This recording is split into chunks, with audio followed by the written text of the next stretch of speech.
Hi there, and welcome to Valid of Vietnam. My name is James Scott. I'm going to be your host. Valid of Vietnam is a joint venture between the Sacramento Public Library and the Vietnam Veterans of America's Sacramento Valley's Chapter 500. It's our intent to trace the arc of experience experienced by our Vietnam-era veterans locally who went from Sacramento to Vietnam and then back again. Today's guest, Robert Ryan, spent 3 tours of duty in Vietnam. First with the 525th Intelligence Group near Saigon, the second with the 4th Infantry Division near Pleiku in the Pleiku Valley, and the third with the legendary 716th MP Battalion near Saigon. Robert, it's a true honor to have you here today. Thanks for coming into Valid of Vietnam, and of course, welcome home. So I went into this sort of talk about thematics and how we try to develop a real tight battery between Sacramento to Vietnam and then back to Sacramento. This case, it's a little bit different. You've lived in Sacramento for nearly 2 decades. You've benefited from Sacramento's institutions. You've contributed heartily to Sacramento's institutions, but you're not from here. You're from a very unique and very fascinating part of our country that a lot of us have interest in. If you could, tell us a little bit about growing up there, the good times, and some of the best times you had there, if you could. All right, I was born in Woodside, New York, okay. Which is in Queens, the borough of Queens. Right. And I lived there until I was 18. Okay. After my mother died, my father kind of dispersed me and my sisters different places. I went to live with my aunt and uncle. Okay. One of my fondest memories is when I was 7 years old, my uncle told me and my cousin Carl, he said, "You guys need to get dressed," because he said after we eat dinner, he said, "We're going to go someplace." And he didn't tell Carl and I where we were going. Right. So after we got done, we went up to the 65th Street subway station, and we got our way into the Bronx and got off the 161st Street station. And we went up the stairway out onto the street, and we walked a half a block, and I was just in awe. There was the facade, the front facade of Yankee Stadium. The amount of people that were showing up, I was just amazed. Right. And the Yankees were playing, if I remember, I think they were playing the Orioles. I can remember watching the Yankees take the field and everybody cheering. And then when the Yankees got to bat, I got to see Mickey Mantle for the first time. And he hit a home run. And I don't know, they're probably still looking for the ball. Yeah. So you move through your adolescence and into late adolescence, and you go to parochial school. Yeah. It was St. Michael's. St. Michael's, okay. And then we get to the point where things are changing in the world, and there's conflict in Southeast Asia, and there is a flashpoint event in your life that sort of sends you that way. Without saying too much, can you tell us a little bit about that moment and the linchpin and what it meant with you going eventually overseas? Well, when you're 18, you do pretty stupid things. And it's nice to laugh about it now, isn't it? Yeah. I took a joyride with a buddy of mine, and New York's Finest caught us. Right. And I got to see the judge. The judge was talking to both of us. And he offered us an option. He said you could go to Rikers Island, which is, a jail, and for 6 months, and when you come out, you'll have a record. He said, or if you want, he said, I'll give you an option of going into the service. You choose which branch you want. He said, but you have to get an honorable discharge. He said, you'll have no record. So I didn't know what to do. I said, well, how long do we have? And the judge looked at me and said, not long, son. So on March 20th, I went down to Whitehall Street, New York, which is in Manhattan. Right. Okay. And I went and talked to an Army recruiter. And, you know, and I told him what the deal was and what was going on. He said, yep, don't worry about it. He said, we'll take care of it. We can get you in. Okay. You know, he said, because, he said, actually, there's no record yet. Right. Right. So I enlisted for 3 years. And I remember the recruiter asked me what did I want to do in the Army. And, you know, I don't know, you know, I didn't know what kind of fields there were in the Army to go into or anything like that. Right. I said, well, what's one of the important things? And he said, well, son, he said, if you're going to go in the Army, you got to go in the backbone of the Army. So that's the infantry. Right. And I said, okay. Let's do it. I want to be part of the backbone. Okay. Okay. So March 27th, I was at Whitehall Street again, taking my oath of enlistment and getting sent to Fort Jackson, South Carolina for basic training. One of the things you'd mentioned when you got to Fort Jackson was a certain drill sergeant. Tell us a bit, and his affinity toward New Yorkers. He introduced himself by his name. I don't know if you want me to say his name or not.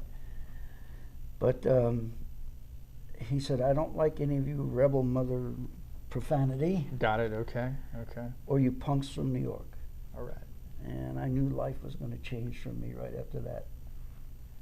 And he was true to his word. He didn't like punks from New York. But I began to realize what he was doing. Eventually, at first, they had to change us. They had to make us into what they needed. Mm-hmm. Had this drill sergeant spent time in Vietnam? Oh yes. Okay, so he kind of knew what was awaiting you. He knew where we were going, and he was going to make sure we were strong enough and tough enough. It's standard for the combat infantryman to basically make his way through a place in Louisiana. It's Fort Polk, Louisiana, also known as Tigerland, popularized through the silver screen. Colin Farrell was in that. Tell us what you can about your Tigerland experience. Well, Tigerland is reserved for infantrymen who are going to go to Vietnam at that time. If you weren't going to go to Vietnam, you didn't go to Tigerland, you just finished your advanced infantry training and went wherever you were going. But if you're going to Vietnam, you were going to Tigerland. And when they asked me where I wanted to go, you know, in the service, you had your choice. You could say Korea, Germany, or somewhere, wherever the Army was serving. So I said, well, Vietnam, you know, because I can remember a young president. I mean, I might have only been 13, but he said something that stuck with a lot of us. Ask not what your country can do for you, ask what you can do for your country. Right. And that was President Kennedy, and he was a very admired president. It's 1967. The anti-war movement is sort of starting to form, but what's lost, I think, through a lot of popular history is the fact that you guys are patriotic, and you've been sort of acculturated through this period with very strong presidents like JFK, Dwight D. Eisenhower, people that you look up to. Yeah. And I think that gets lost a bit. So you go to Tigerland and you have a sense of patriotism and a sense of duty. All the sergeants at Tigerland, they were all Vietnam combat vets, every one of them. And they tried to make it as realistic as they could. Excuse me. You know, the training aspect. They had a simulated village that we had to attack. God forbid, at that time in our culture and in our country, there were Asian Americans who were, American soldiers, and some of them were placed in a position as being the enemy, so we could associate what the enemy looked like and learn how to dehumanize the enemy. If you can't dehumanize them, you're not going to kill them. You've got this full-on simulation, and you come into these villages, and folks wearing the standard black pajamas and everything. So how long were you at Tigerland? A week and a half. Okay, a week and a half at Tigerland. So a pretty quick trip. Mm-hmm. And then, with that said, you guys you're off, aren't you? Yeah, I had a 12-day leave. Okay. Went home. I was 18. Right. I left in September '67 for my first tour of duty in Vietnam. Okay. And got there around, I think it was a little past mid-September. Mid-September. So mid-September, and you come into Cam Bay. You've lived in Sacramento for a while, and you know something about heat here. but tell us about stepping off that C-130 or whatever, and what do you feel?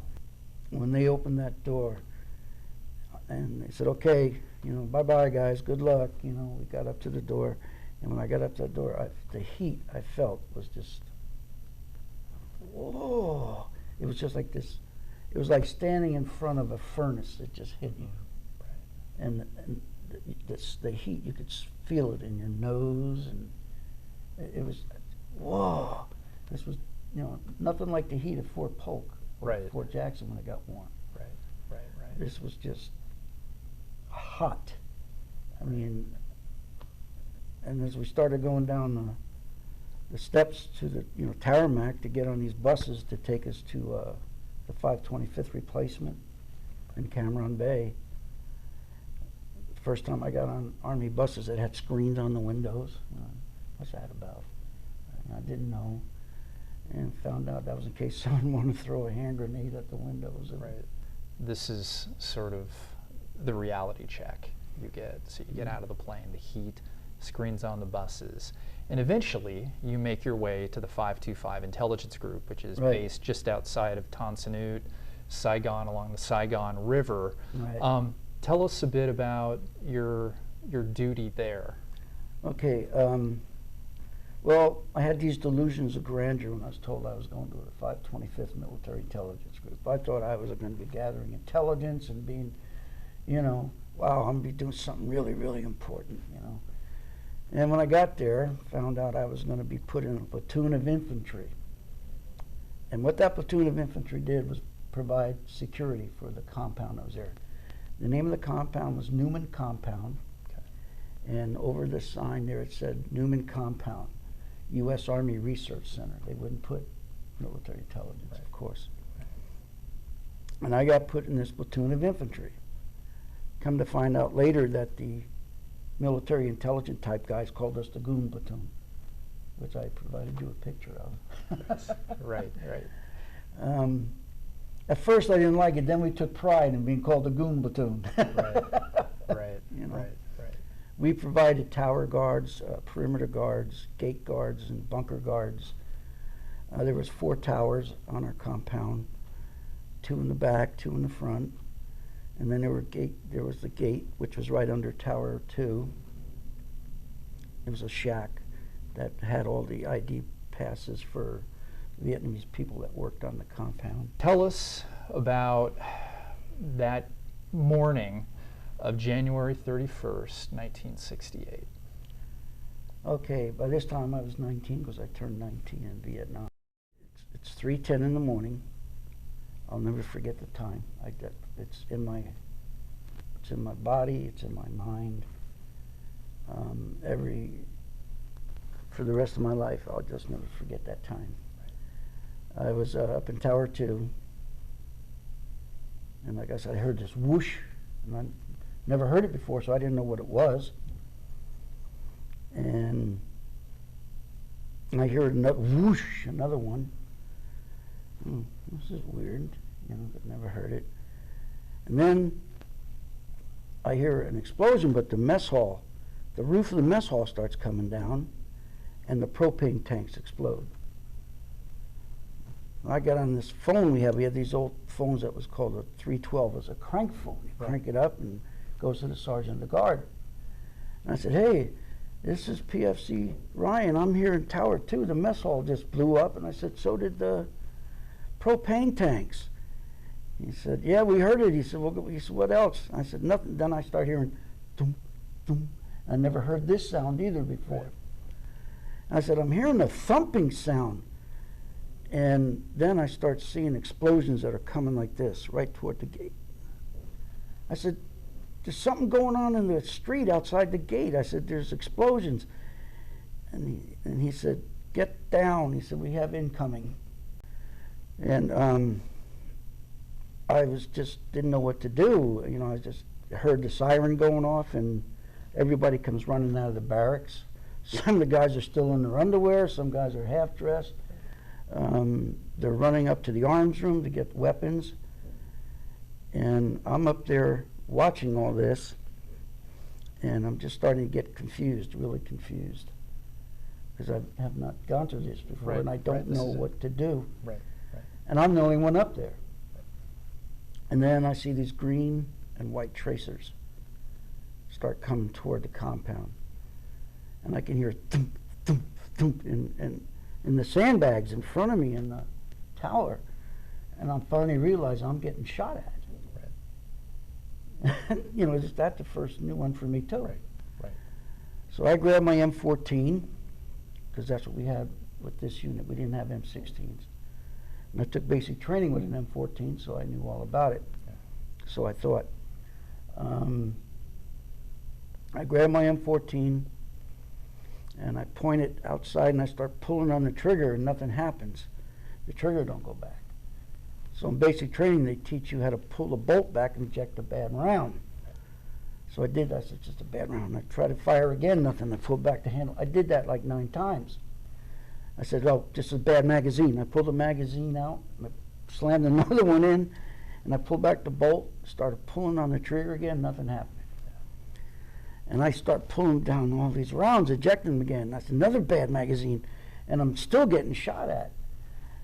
And while I'm going down to get a third magazine put in, Staff Sergeant Davis, our platoon sergeant, he had already spent a tour of duty in Vietnam with the 1st Infantry Division. Yeah. He had come up to the tower. He's got an M79 grenade launcher with him. And he sees me put another magazine, pull it, nothing happened, ejecting rounds. And he looks at me and he says, take the safety off, it'll work. And all that confusion and fear. Understandable, yeah. I never took the safety off. Yeah. And I finally took the safety off, and I started firing, you know, at the enemy. And across there was a dirt road in the front of the gates, and there was a small paved road area. And there was a house there called 2-story. It was a 2-story house, so we called it 2-story.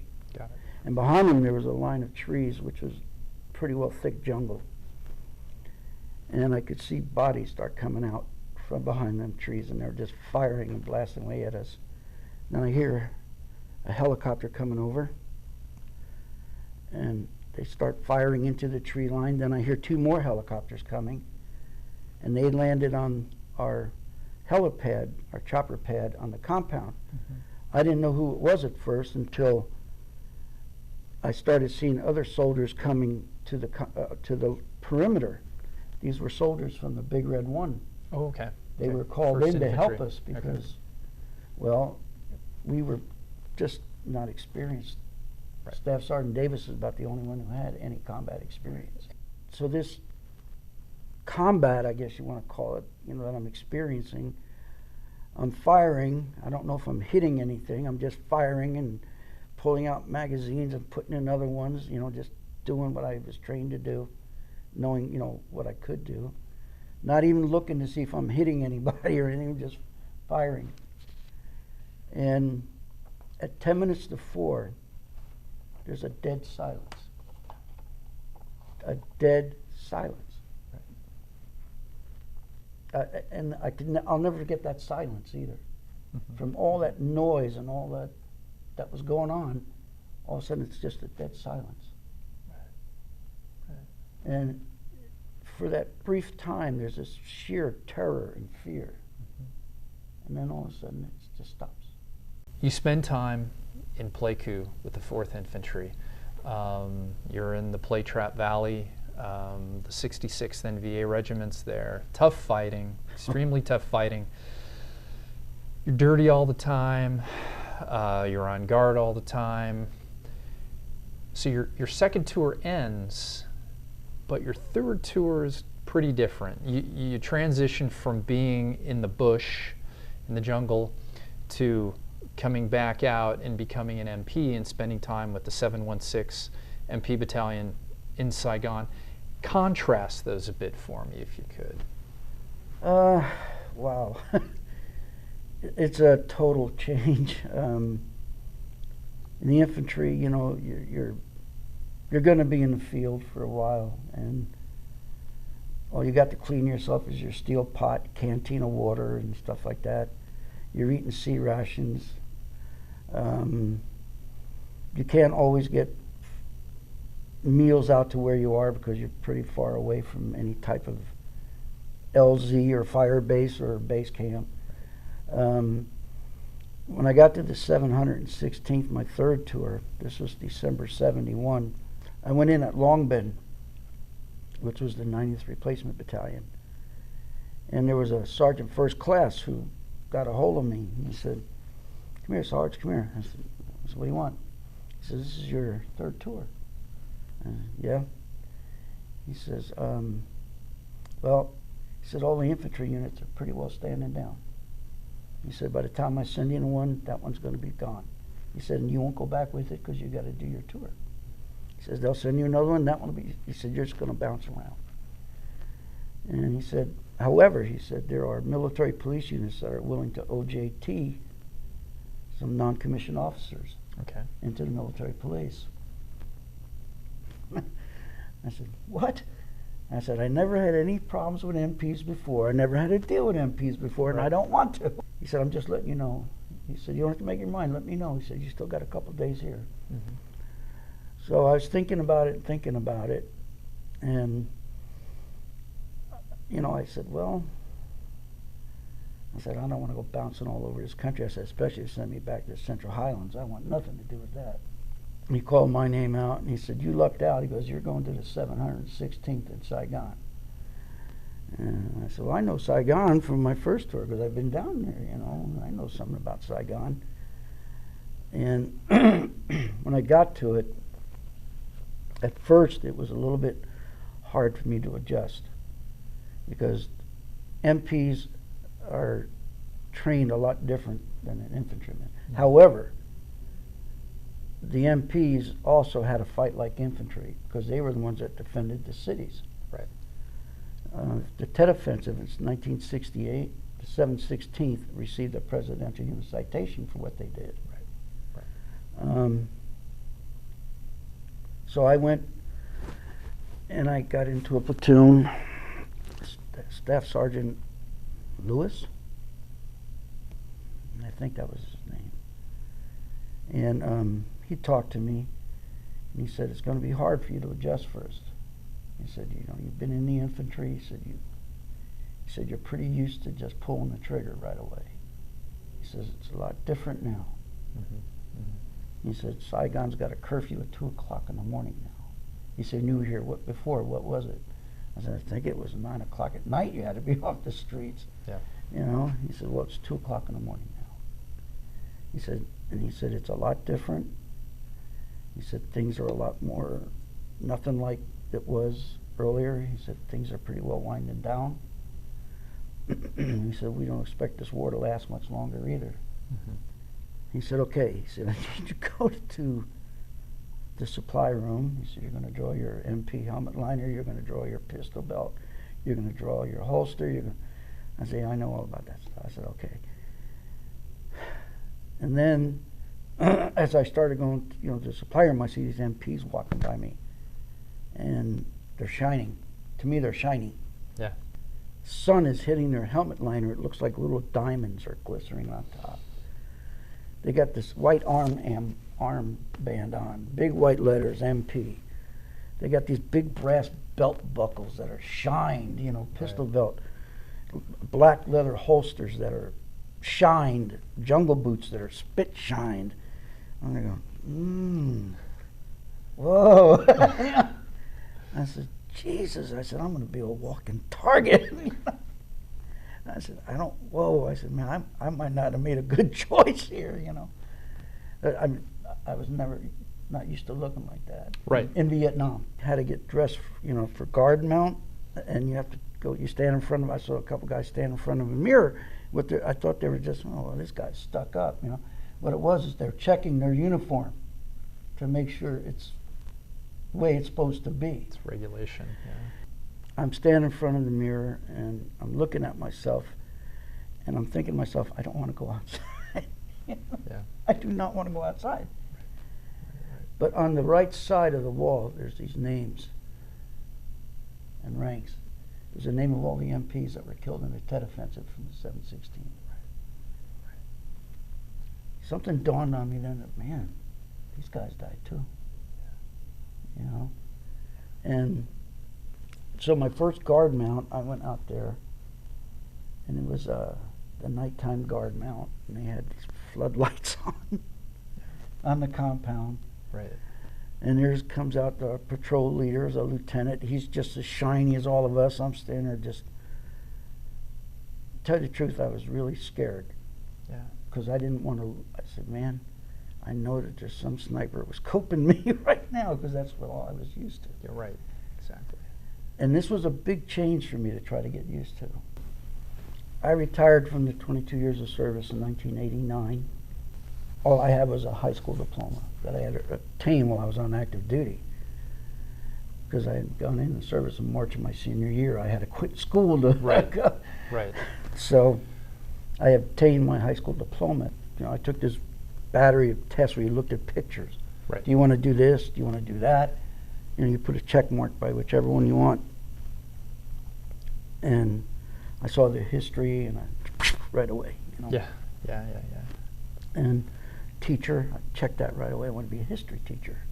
I started off going to Cosumnes River College to get my prerequisites all done. You know, got that done. Then I transferred to Sac State. I was a sophomore. Okay. And that is when I could start working on my major, and plus working toward your teacher certification.